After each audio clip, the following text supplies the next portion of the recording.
Goeiemôre. Dis weer Maandag, die begin van 'n nuwe week. En ek wil vanmôre vir jou uit 'n baie ou gedeelte wil ek vir jou ietsie los en ek hoop dit gaan jou krag gee vir hierdie nuwe week. Johannes 11. Dis die verhaal van Lazarus wat gesterf het. Hy sê in vers 1, hy sê en daar was 'n man siek, Lazarus van Betanië, die dorp van Maria en haar suster Martha. In vers 3 sê en die susters het toe na hom gestuur en gesê, Here, hy vir wie u liefhet is siek. En toe Jesus het hoor, sê hy, hierdie siekte is nie tot die dood toe nie, maar tot die verheerliking van God, sodat die Seun van God daardeur verheerlik kan word.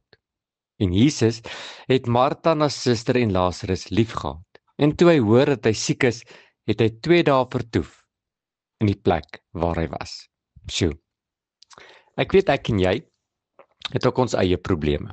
Elkeen van ons wat na hierdie boodskap luister, het ook 'n Lazarus geleentheid, 'n Lazarus gebeurtenis.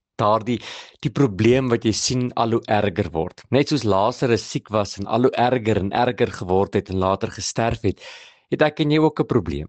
Dalk ons finansies, dalk ons besigheid, dalk ons verhoudings, dalk ons huwelik, dalk ons gesondheid.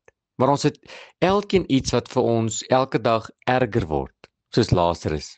En later voel jy, sjoe, ek weet nie meer hoe ek die ding gaan red nie. En dan bid ons, soos hierdie 2 susters geroep het na die Here. Bid ons en sê, ag Here, kom help ons. Here, kom gee vir ons raad, kom gee vir ons uitkoms. En dan voel dit vir ons baie keer asof die Here vertoef en asof die Here nie uitkom nie. Maar ek wens, ek kon die uitdrukking op hierdie dame se gesig sien, toe Jesus uiteindelik opgedaag het. Miskien was hulle kwaad, miskien was hulle teleurgesteld, Jesus was laat. Maar ek en jy ken die einde van die verhaal. Onthou, hierdie sissies het nie die einde geken nie. Jesus daag op en hy red die geleentheid en sjoe, iemand staan uit die doodheid op. Ek het vanmôre gekom om vir jou te kom sê, daardie Lazarus in jou lewe wat besig is om hand uit te ruk en besig is om te sterf, hou goeie moed. Bly net bid. Bly net na Jesus roep, bly net na hom vra.